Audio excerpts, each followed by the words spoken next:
Well, hello. My name is Lori Ann Smith. This is One Child Abuse Survivor to Another. The journey continued.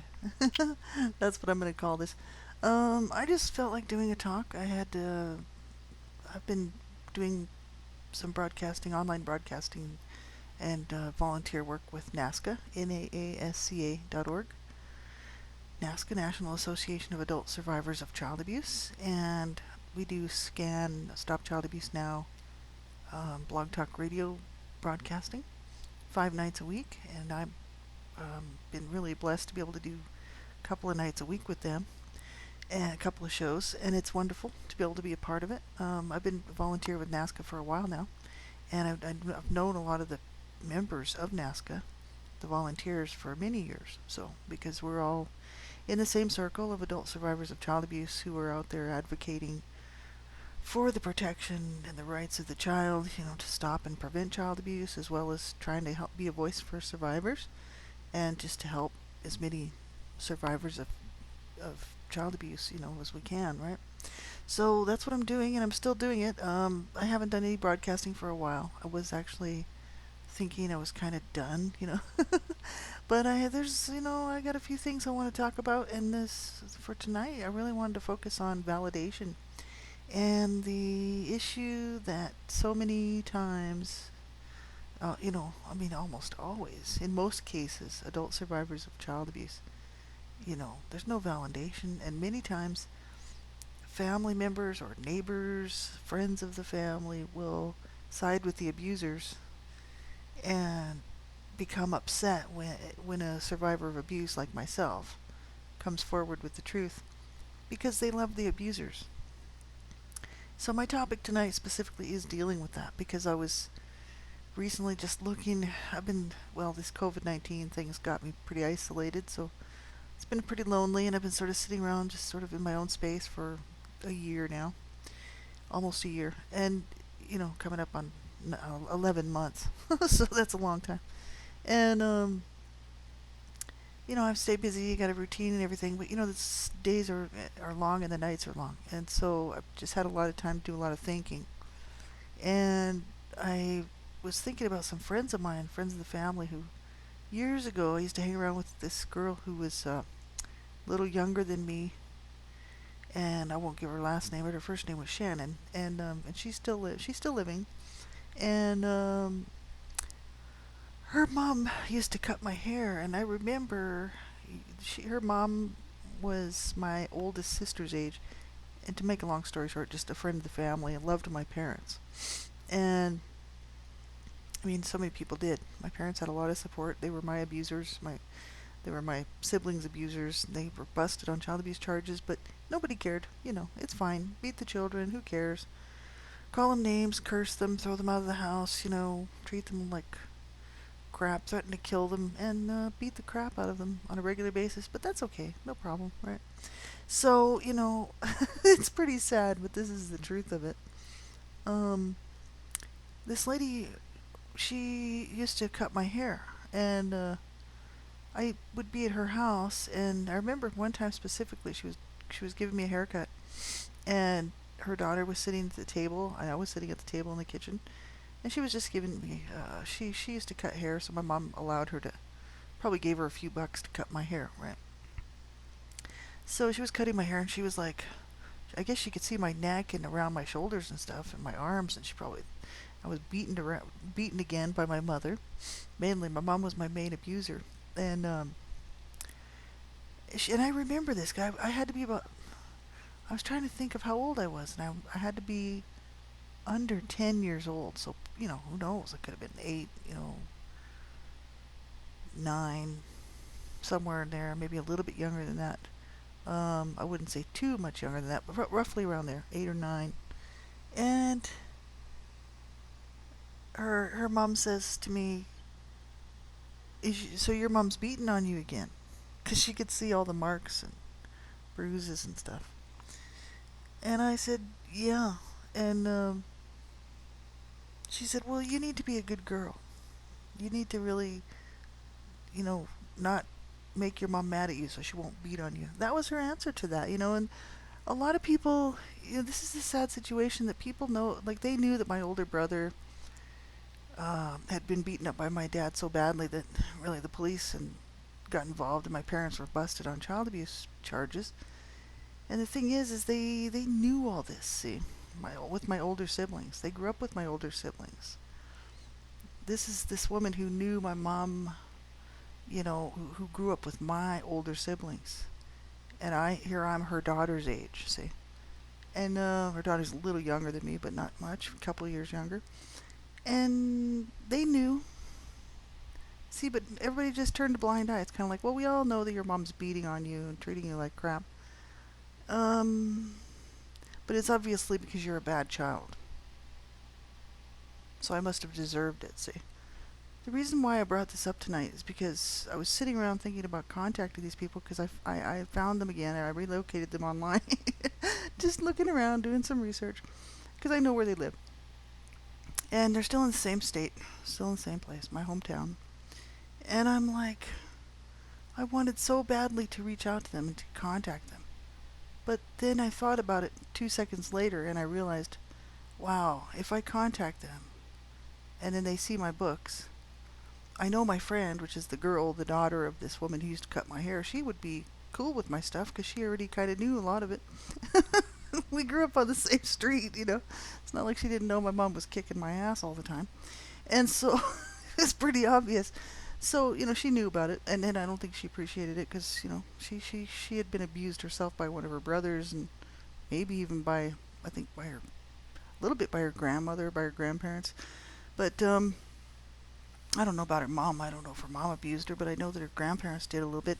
And the thing is, this is all how we grew up. So I think that, my friend would be empathetic with me and would understand why I wrote those books. I wrote books, A Life of Death, The Redemption. I wrote that one first, and that's just detailing the abuse and the dysfunction within our family and the destruction of my family, really.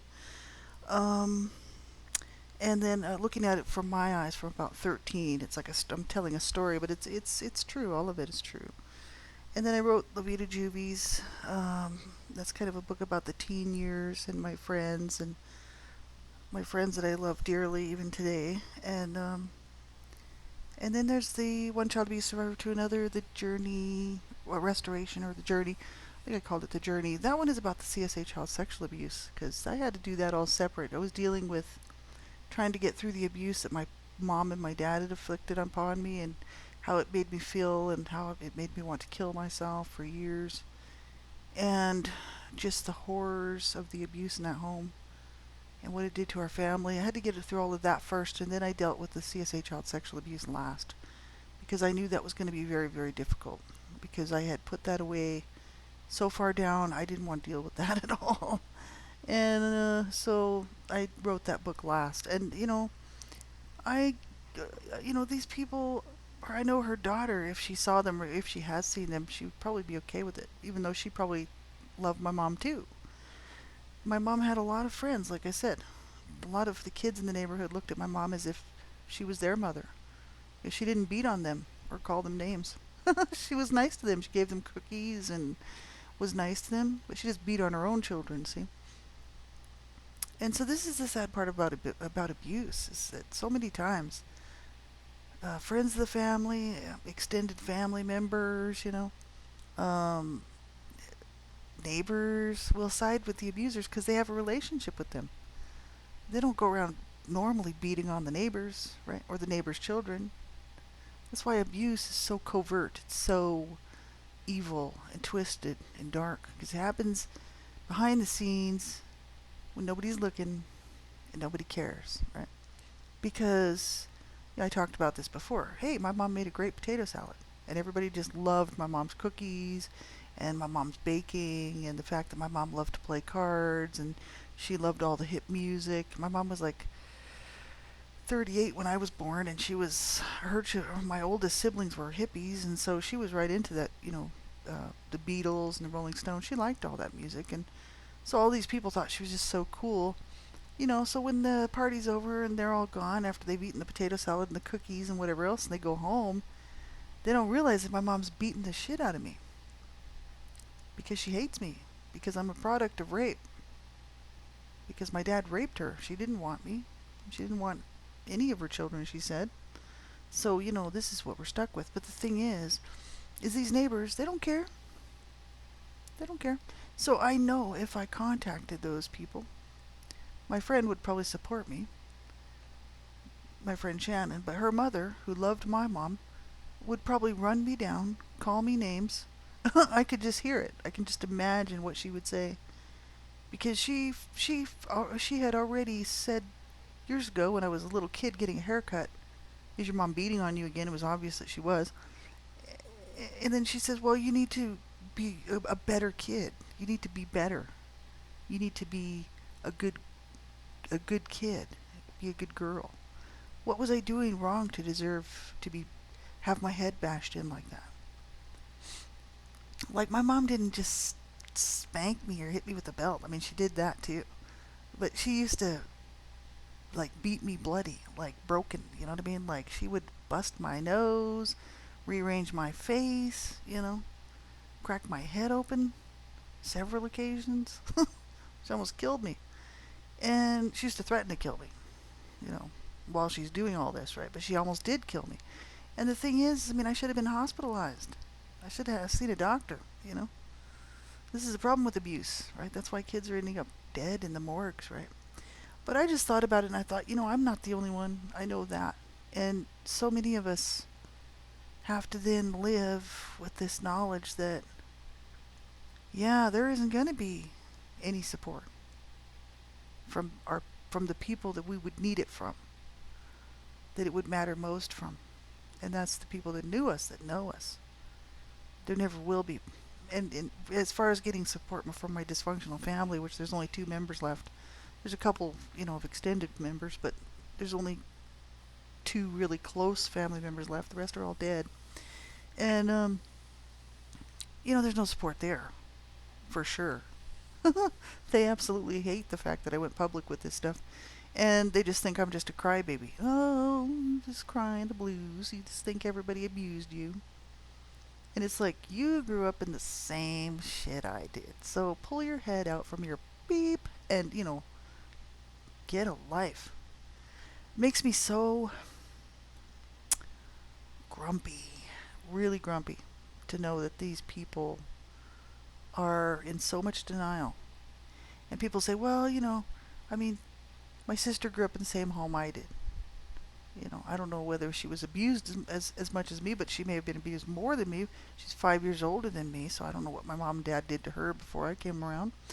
I can't imagine it was very good because, there was a lot of trauma going on in that. A lot of violence and trauma and abuse and garbage. I know that my sister saw a lot before I was even born and then had to contend with the stuff after, and I remember everything from 4 on. So my sister, who was 5 years older than me, would have been 9 at the time.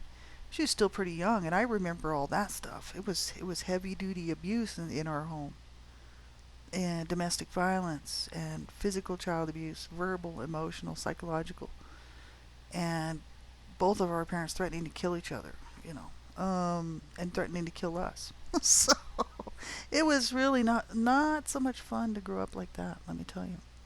And so I know she went through the same stuff I did, pretty much. I don't think my mom bashed her head in and stuff like that, but she was hit and she got called names and stuff. So I know that our mom used to call us all kinds of names and stuff, and she was not a nice woman to be around. And so we had to deal with this. But the thing is there's no support there either, because they're not going to support me. They probably think, why would Lori go public with this stuff? Like, what a baby. It's like, no, 2 of my brothers took their own lives because of this stuff. Like, it just damaged them to beyond repair. And the drugs that they did. But the reason they were doing drugs is because they were trying to escape from the stuff that our parents put us through. And so many times, that's the case. Survivors just, we don't have the validation. We don't have that very thing that we need from those who should know us and who should love us and who should come to our aid. That tells you how sick our society is. It is really, really messed up. It's obvious. And most people that aren't, I mean, look at the the estimates, and then, I mean, really, these are statistics of how many children are abused, you know, even just in the United States. I mean, worldwide it's a real problem, but United States, I mean, just think about the United States. Like the stats are what they are. Some of them vary a little bit, but they're saying, one in four girls, and one in two boys or six boys or something. It's just insane. So if you're in a room, even if it was 1 in 10, if you were in a room of 10 people, one of you is going to be abused for sure. But if you're in a room of one, it's actually even worse than that. If you're sitting around a table and there's four of you, one of you have been abused. I mean, this is horrific. And people think this is okay. It's not okay. And that's why I speak out. That's why I keep speaking out. I'm like, I know what's right and what's wrong. And abuse is wrong. And they're always talking about bullying, oh, you shouldn't bully. But it's okay if you kill your children. No, it's not. There's a lot of people talking about bullying and stuff like that. Bullying is bad. It's abuse. But how about let's get serious and start talking about what people are doing to children? Just look at the headlines out there. You know? And it's not okay that people are remaining silent about this. It's not okay. And there were when I went ahead and went public with my stuff and I put those books out there, there were friends of my mom's who actually contacted me and told me off for telling on my parents. You know, they were like, "How could you?" You know, I'm like, "How could I not?" They almost killed me. They almost got me to kill myself. While you all sat around and just loved them and did absolutely nothing to help me. They knew I was being abused. A lot of people did. But see, back in them days, in the 70s, like I was born in 65, so around 72, 73, 74, they didn't care. Nobody cared about the kids. Even today, it's iffy. People don't really care about the kids today either. But they really didn't 20 years ago or 30 years ago. 40 years ago for sure. 70s? Like in the 70s, that was like a long time ago. It's now 2020. So, I'm getting up there. I'm getting old now. I'm 54, right? So it's like, people didn't care back then. And they don't care today. And they didn't care in the 40s. They didn't care in the 50s. They didn't care in the 60s, the 70s, the 80s, the 90s. They don't care. When are they going to start caring? When are people going to start caring? People say, oh, well, it's just none of our business. They may even know that a kid down the street's being abused, but it's like, yeah, but if we step in, what are people going to think of us? It's like, who gives a shit what people think of you? Get that kid some help. Grandparents don't even step in and they know what's going on. Because they see the children, so they know that these children are being abused in some fashion. And it's like, they don't even step in. Like, how could you? All I know is the eternal maker creator, I'm sure, is not going to be okay with all of this, right? No. And there's a heavy price to be paid. And the thing is, while we're on the earth, we paid the price. That's sad. That's really sad as children. And, children today and tonight are paying that price. The rest of the world's just going on. La la la la, who cares? But people know that child's being abused, but they don't care. So this is where I was, so many years ago, being abused, and nobody cared, right? And they still don't. And they would still back up my parents. Oh, well, we just loved your parents. Well, I'm sure you did. And that's okay, because I loved them too, but they sure didn't love me. It's like, all of my siblings and we all loved our parents, unfortunately, because they did not love us. And they did not care what they did to us. They didn't care what they did to each other. They were two very warped and mentally deranged people. And deranged in every way. So it's like, they were good manipulators, I tell you that, because they could make friends with the best of them. and they could have a good time, and they could come home and try to kill each other and kill their children. And then the next day, oh well, we all got to put a smile on our face or we get beaten, right? I got to go to school. My mom's like, you put a smile on your face right now, or I tell you I'm going to knock your. And I'd be beaten again. And it's like, you just learn to do that. Leave the house, oh, everything's fine, put a smile on my face. I'm all beat to rat. Beep, you know. It's not okay. And what you went through, what I went through, we never should have had to go through. Unfortunately, it didn't happen that way. No child should ever be abused, ever. You know, no parent is perfect, no child is perfect. But abuse is abuse. Let's get real, you know? Let's be honest. And that's what I decided to do.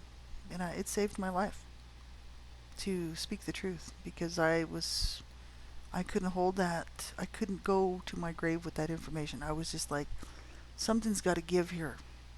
I got to unload this because somebody's got to know the truth, of what happened to my brothers, what happened to my sisters, what happened to me, and what happened to our family. Everybody just thought we were just crazy. Oh, they're the crazy Canadians, living in the United States. People just thought we were funny. They were just like, oh, they're a little insane. Some people kept their kids away from us because they didn't like our family, right? But the thing is, we weren't allowed to play with certain children in the block because, these people could see through my parents pretty good. But the thing is, not all of them. And, we were just a crazy Canadian family. And, no, they didn't care. They didn't care that my brothers were horribly abused by my dad, especially. They didn't care that I was abused by my mom, especially. And my dad, too, a little bit, but mainly my mom. My dad did some serious physical damage to my body, but it was a lot less than what my mother did overall. So that's why I consider my mom to be my main abuser. But both of them had a hand in it, And abuse is wrong. It's wrong. And you should have never had, if you're a survivor and you're listening to this, you should have never had to have gone through that. And if you don't have validation, you know what? Who cares? Because you know the truth. The eternal maker knows the truth. I do believe there is an eternal maker. And a creator, whoever your higher power is, knows the truth, right? I know the truth. I know what happened to me. I even know what happened to other people. But they don't even want to admit it. Like my sister, She just wants to be in denial. It's like, well, whatever. I know what you went through, so, I'm just willing to be honest about it. And so many other people aren't. So all I can say is, you just got to hang in there and just, we have to, because I'm sitting there thinking about this and I'm like, yeah, you know what? I would love to contact those people, but I am not going to sit there and listen to what that lady's going to say to me. I already know what she's going to say. How dare you do that, run your parent. Then she would tell some other people that I noticed that she's friends with on Facebook, and I'd be like, then they'd all be contacting me. How dare you, talk about your parents like that? You should have, even if they were dysfunctional and abusive, you shouldn't have gone post. You should have kept it all hidden away. Yeah, because that makes you more comfortable, doesn't it? The fact that the abuse that happened, where my mom spilled my blood all over the floor and all over the wall and all over my clothes and stuff, is all tucked away and hidden away so you don't have to see it. Then you don't have to know about it, right? That's why they don't want people to tell the truth. Because then they have to think, well, if that was really going on and I lived next door, then I should have been trying to help that little girl out. They knew I was being abused, and they did nothing about it. So that's the sad part. Then they would go and tell me that I should be ashamed of myself for going public with the story. No, the shame doesn't belong to me. The shame doesn't belong to me. It belongs to my abusers. That's who it belongs to. Shame on my abusers for doing what they did to me. Like, shame on them for doing what they did to my siblings. But I'll just speak for myself here. Shame on them for doing what they did to me. And then shame on others who knew and did nothing about it. My oldest sister knew, that my mom was abusing me, did absolutely nothing. She knew what I was getting at home because she grew up with my mom too. My mom beat the crap out of her too. My mom knew, but my sister knew what my mom was doing to me. She even had to come and help get my nose to stop bleeding because my mom had rearranged my face with a horrific beating, and broke my nose, blood splurting everywhere. I was passed out on the floor pretty well because I was losing so much blood. My sister had to come in and try to get that stopped because my mom was just sitting in the kitchen, letting me die on the bathroom floor after a horrific beating, that lasted for a long time. I mean, she injured my whole body. You know what I mean? Like, absolutely horrific. And my sister did nothing about it. Oh, it just helped me get the blood stopped, and then that's it. Off to go. Let's go home, boys. Leave Lori here with Mom to get another ass kicking. And it's like, it's just wrong. Wrong, wrong, wrong. Because my nephews were my age, and that they were at the house that day that my mom beat me up badly. I should have been hospitalized. I should have been taken to the doctor. You know, unbelievable. And that was just one time. There were many more times that I should have been taken to the doctor, right? I should have been taken to the hospital, right? So it's wrong what people do. It's not okay. And if you're a survivor and you're listening to this, I'm telling you the shame does not belong to you. The shame belongs to those who hurt you. The shame belongs to those who abused you, not you. Take that shame off your neck, off that rope around your neck, or that chain around your neck, or whatever it is. I used to envision shame as being a necklace around my neck with all the garbage they put on me. And I was dragging this necklace around with all the abuse on it, all this garbage and all this shame-based stuff that they made me feel like it was my fault and I was bad and I deserved to be treated like that. And I took that thing off and threw it down to the pits of hell where it belongs. And I'm like, I will never wear that again. That's not mine. That shame was not mine. It's theirs. They did this to me. I did not do that to them. I loved my mom. I used to write her poems. I love you, Mommy. And she could beat me so badly that I would lose blood. Rearrange my face. Break my head open. Beat me out in the yard. Just cut me up. Burn me. Allow my brother to sexually use me for a year. She didn't care. And the sad thing is like, and I still loved her. So what kind of, that tells me who's the better person? Me. Me. Because even though she was doing all that to me, I had still loved my mom very much. And I was good to her all through her life. Even the day that she died, I said nice things to her because I didn't want her to go to her grave with the last thing me telling her off, right? So who's the better person? Me. So I still have my integrity intact. My integrity is intact. Absolutely. I did nothing wrong. So if you're a survivor of abuse, you did nothing wrong to deserve that either. You take good care of yourself until the next time. If you can't cope, you reach out. You reach out. I don't care who you call. You call a crisis line. There's numbers out there to call. You pick up a phone, you call a crisis line. You do not give up. Not ever. You deserve to win this fight. Win this fight with me. God bless you all till the next time. Talk to you soon.